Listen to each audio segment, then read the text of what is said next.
Hello, my name is Leslie. I'm 20 years old. Today's date is April 26, 2018, and I'm currently interviewing at GMC location. Hello, my name is Douglas Hill. I'm 45 years old. Today's date is 4/26, 2008. I'm being interviewed at GMHC, and there's no relationship to the interviewer. How's it going? Um, so we live in a world that's pretty harsh. So I wanted to know what's your definition of discrimination? Wow, that's a great question. Discrimination to me is when a group of people doesn't get treated the same way that other groups are treated. So whether it be because of religion or because of sexual preference or because of your race or your culture, ethnicity, being not being allowed to fully realize your potential because of those things. That's powerful. Have you ever been discriminated against? Yes. May I ask how or why? Okay. Let me think of the first time I've been discriminated against because it's happened so much in my lifetime. So I remember the first time that I started working a new job as a teenager. I was working at a psychiatric hospital, one of the leading ones in the country. And I think the age to work at that time at that hospital was 18, right? Because you're going to be working with patients, and so you had to be a certain age to work on that floor. My family had been working for that hospital for many, many years. I had a lot of family that worked there and held different positions, so they kind of snuck me in at 16, a little bit because I was mature, but. What I realized is that I was hired to work from 7 o'clock in the morning to 3 o'clock in the afternoon. That was a shift. And during that shift, first thing that I noticed was that I was like the only black person working in the whole hospital that was not working in housekeeping or in the cafeteria. And so, predominantly, the doctors, the nurses, everyone else was white, especially the people that held power. And so, my experience with those people were that, a lot of them had never been exposed to black people. They lived in certain communities where they didn't necessarily have to be around black people. So, a lot of stereotypes would come up at work. So automatically people would assume that because I'm black, that I like hip hop or that I haven't traveled around the world or that I am disenfranchised or uneducated. So a lot of that kind of stuff I had to endure, especially at a young age. So just that kind of stuff. Can I ask your religious background, if there is? Yes. So I was raised Catholic. My mom is Catholic. My father was Pentecostal, but I was raised Catholic, and I pretty much stayed with Catholicism until I was in my teenage years, and then I kind of branched out to different religions. So I've practiced Buddhism. I've practiced Santeria. Just a lot of things. So right now, I would not consider myself any religion, only because I don't like to be confined and I don't like to be limited. So that I find beautiful things in every religion, and I feel like as a human being, we have a right to all of those different things, and I can learn from so many different religions. So I think that for me, I learned that once you claim a religion, it kind of locks you in and kind of doesn't allow you to go and visit and take part of other religions because they always say, oh, if you're Christian, you're not allowed to go to a Muslim temple or worship Allah. And I just felt like that's not fair. I might feel like I want some Allah sometime, or I might want some Buddha, and I don't feel like that's okay for me not to be able to experience that, or yeah. So Okay, so do you believe that there's a higher God? yes. Okay, that's fair. So how does that work then?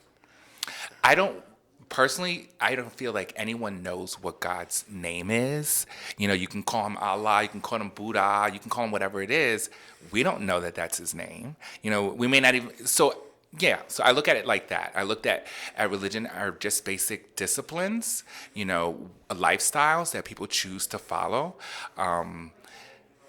So yeah, you know, I don't necessarily look at any one religion as having all the answers. I think that there's different bits of the truth in all of it.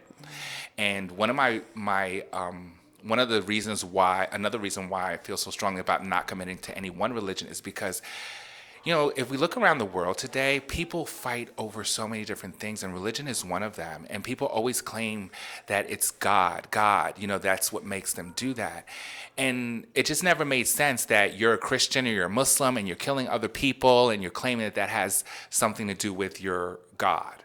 And so for me, I just, you know, I just don't believe that they've gotten it together enough for me to say, oh, I want to be this, or I want to be a Jew, or I want to be, because they're so peaceful and they're so loving and they're so accepting of everyone.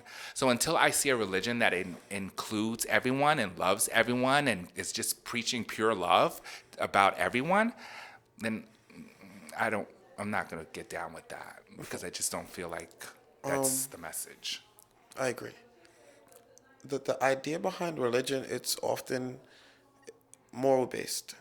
So I wanted to know, like, this is a bit of a philosophical question, but do you believe you're a good person? Do I believe that there's such a thing as a good Or do you believe person? you're a good person? Do I believe I'm a good person? Yeah. Why? That's so interesting. I think it's a feeling that we all have. It's a feeling. It's a feeling. I believe that goodness is just a feeling. It's something. It's a state of mind. So yeah, I'm a good person. I think we all have good inside of us. I think that we all have good and bad moments. We all experience the gambit of different things, emotions, and different type of behaviors in our lifestyle. But I think that I'm good because I just naturally am in that place. You know what I mean? It's not something that I have to try to do or pretend to be, or yeah, it's just I wake up happy. It's effortless for me to do good things. It doesn't take a whole lot of energy or thought process for me to hold the door for someone, or to, you know, offer someone some food, or to say a kind word, or it just doesn't. It's effortless for me. So yeah, I think I'm a good person, but I have bad moments. As do we all. Do you have any regrets? Those are good questions. Do I have any regrets?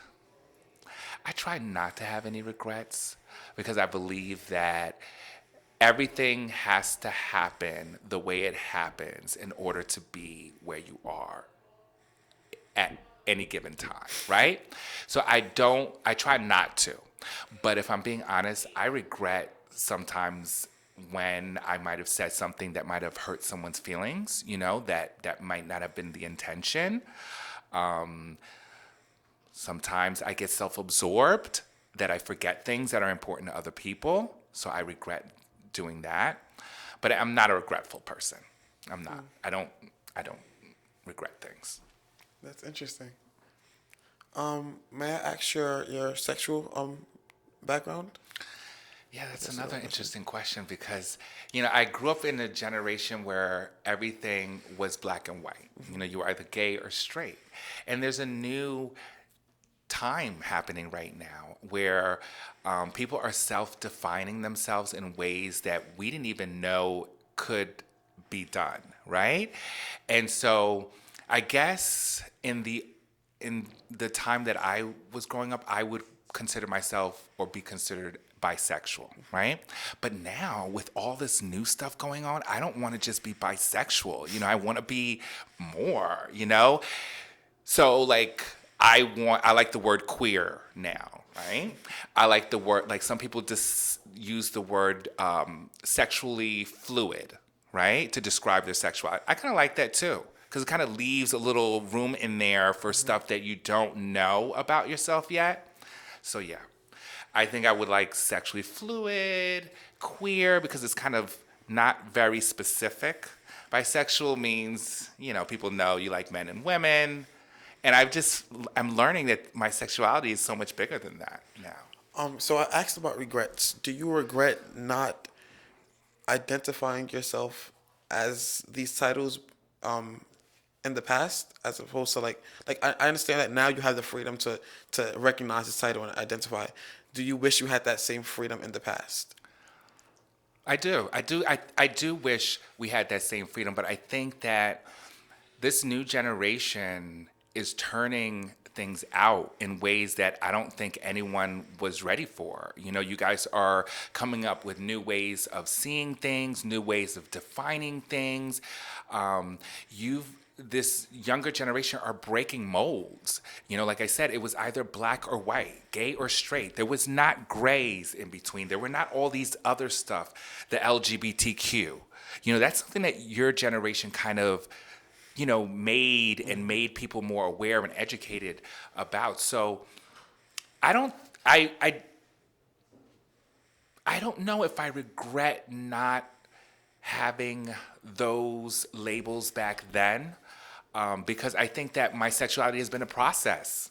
I'm not the same person that I was as a young man, as a teenager, as in my 20s, in my 30s. I think that as I get older, my sexuality continues to evolve. And I love that. I love that. I think that as you become a man, and I love that word man, because I define myself as a man, and I'm so proud of that because I understand what that means differently now. There's this whole machismo thing that people believe that, a man is defined by certain behaviors and certain actions, but no, a man is a man. You're born a man or a woman or whatever, whatever your definition of.